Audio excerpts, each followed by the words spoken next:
Okay, so today we're gonna be changing the valve cover gasket. It's been leaking some oil, mainly on the left side over here, and usually when that happens it drips down on the exhaust and you get a lot of smoke, especially if you're standing still, if you're not driving. So yeah, first we're gonna have to, of course, disconnect the battery in the back. So in order to get to the valve cover, you gotta remove the plastic engine cover, the filter. So you remove the engine cover, then you gotta remove the filter housing, filter sieve, the hose going to the side. After we removed the filter housing and the whole pipe, it goes down to the engine.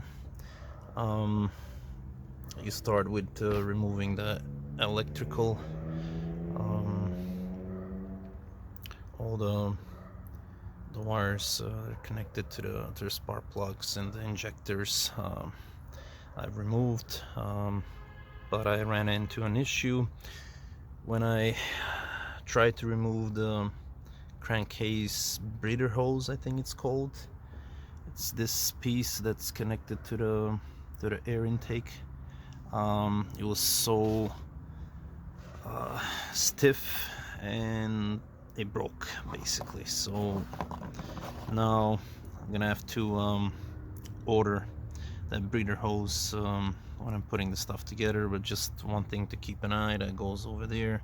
It's really fragile, and my recommendation before start doing this work, I guess, order the breather hose as well, because I learned the hard way. You really need to be careful with pulling all the wires, the connections, you know, from the time they all look like a little burned out, so they're really fragile, and just really got to be careful when removing all those connections, just not to break anything, because you're adding yourself more work if you break something. So just be careful. I removed all the connection to the spark plugs right here, and now I'm gonna disconnect the fuel line, and then I'm gonna work on removing the actual valve gasket cover. So the screws that are holding the valve cover with the gasket are these ones right here, all around. Just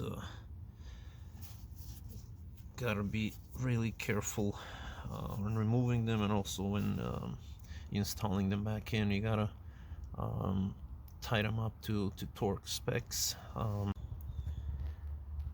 The size of the socket is E12, the star socket, so just so you know. And to remove the fuel lines is 12mm wrench, and the main one, it's 14mm.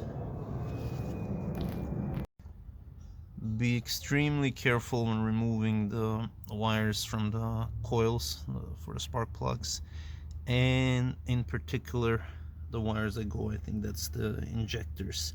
They're really fragile, so you gotta be careful, and the ground is pretty easy. But yeah, be very careful not to break something. You would also need to remove the plastic cover that goes on top of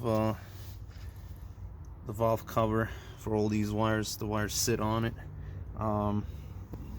There are 3 screws right here that you remove, and there's a clip right down there that you gotta be careful not to break it. It's a little hard to get it off, but yeah, you'll need to remove that in order to lift the cover.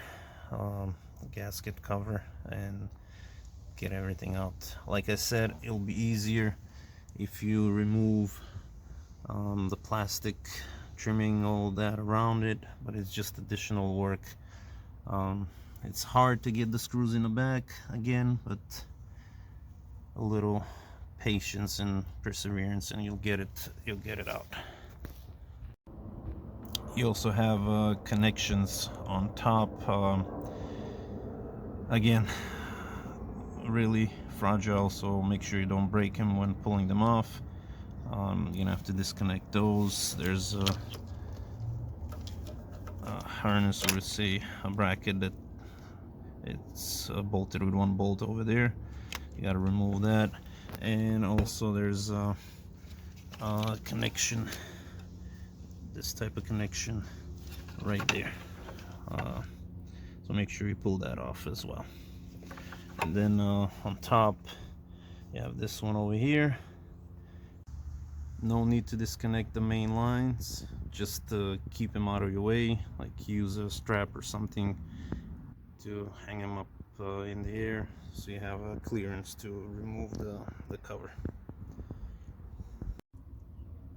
So after you remove the plastic cover for the wires, of course, forgot to mention the foam. You gotta get the foam removed as well. Just be careful upon installation. Put it correctly where the wires underneath have slots where they need to go. In particular, this one for the air intake. So I guess after you remove the fuel line, now it's the best time to clean the fuel metal lines and where it connects. So just make sure you don't have any debris in there. Clean it up, wipe it out, so you don't have any issues upon installation. Okay, so here it is, the valve gasket cover removed. The hardest thing is there's 3 bolts all the way in the back right there. Those were the hardest to be removed. Yeah, to make your job easier, I guess you can remove all of this trimming around to give you a little more room to work on, but I kind of had a little more patience in removing those 3 bolts in the back. It was a little hard, but yeah, with a little time you can get them removed. Before installing the new rubber gasket on the valve cover, make sure you clean really well the surface of the engine bay, like all around. Clean it up so you don't have any issues when you put in the new gasket on the cover. At the end, put everything back together. Back trace yourself. Just one note: when you start the car, if you still have a little smoke, I guess that's from whatever was left before, let it run for a while. It should burn out and you should be good to go. And that's about it.